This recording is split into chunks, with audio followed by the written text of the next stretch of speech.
Right now, there's word the Hampton Roads Regional Jail may be closing. This is according to leaders at the Portsmouth Jail who provided us with a copy of the letter that was sent out to staff members. The letter thanks employees for their hard work, but says by the end of next March, all inmates will be transferred to other jails. Officials tell us the jail can house up to 1,300 inmates, but currently just has 200. Over the years, News 3 has reported on several issues with the jail. The Justice Department found the jail violated the rights of inmates in 2018 after a 2-year-long investigation. The board of directors say they will take a vote on the ending the operations at the facility at their next meeting. With the vote to close the jail, the question now becomes what's going to happen with this facility. And the vice mayor of Portsmouth says the city is perhaps interested in moving the current city jail here. Since 1998, the Hampton Roads Regional Jail has sat not far off of Victory Boulevard in Portsmouth. But come April, it will be closed. Motion passes. The jail's Authority Board has now voted unanimously to close the jail. The board's vice chair, Pete Burek from the city of Norfolk, says it was no longer sustainable. During the pandemic, about 50% of the staff left, massively dropping the jail's capacity.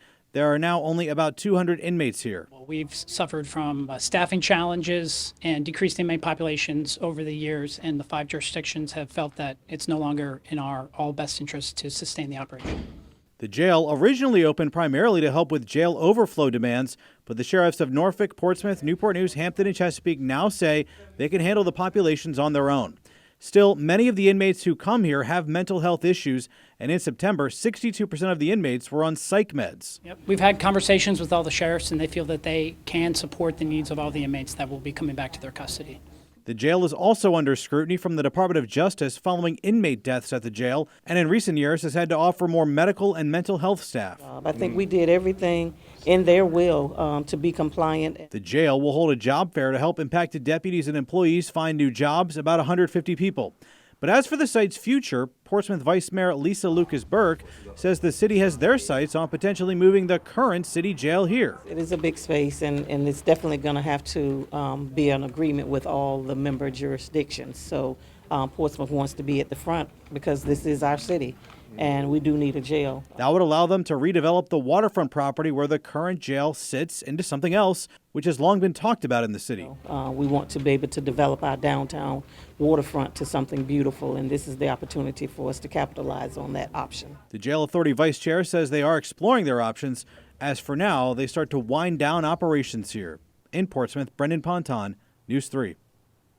I'm Brendan Ponton in Portsmouth, where we're examining the potential next steps into redeveloping the waterfront area, including the jail. Because the jail is on waterfront property, it has long been talked about for redevelopment, but could this be the time that it actually happens? I walk down here, get peace of mind. Wayne Gant enjoys walking on the waterfront in Portsmouth, but says the view could be better. It's an eyesore as well. He's talking about the Portsmouth City Jail, which has been on the water in downtown since 1969. But once again, there are talks about moving the inmates elsewhere and redeveloping the waterfront. You can tear that down and put stores in there. Or restaurants, retail stores, stuff like that, build the area back up.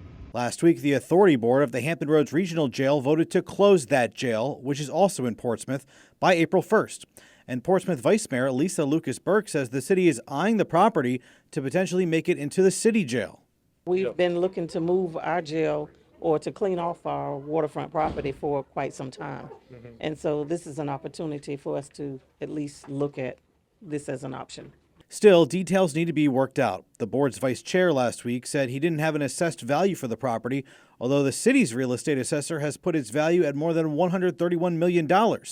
The building's capacity is for about 1,300 inmates, which is much more than the city jail capacity of 288. It is a big space, and it's definitely going to have to be an agreement with all the member jurisdictions. The city has long been trying to redevelop the area, and over the years there's been some back and forth between the sheriff, Michael Moore, and the city, including in 2019 when the city manager's office tried to condemn the Portsmouth jail.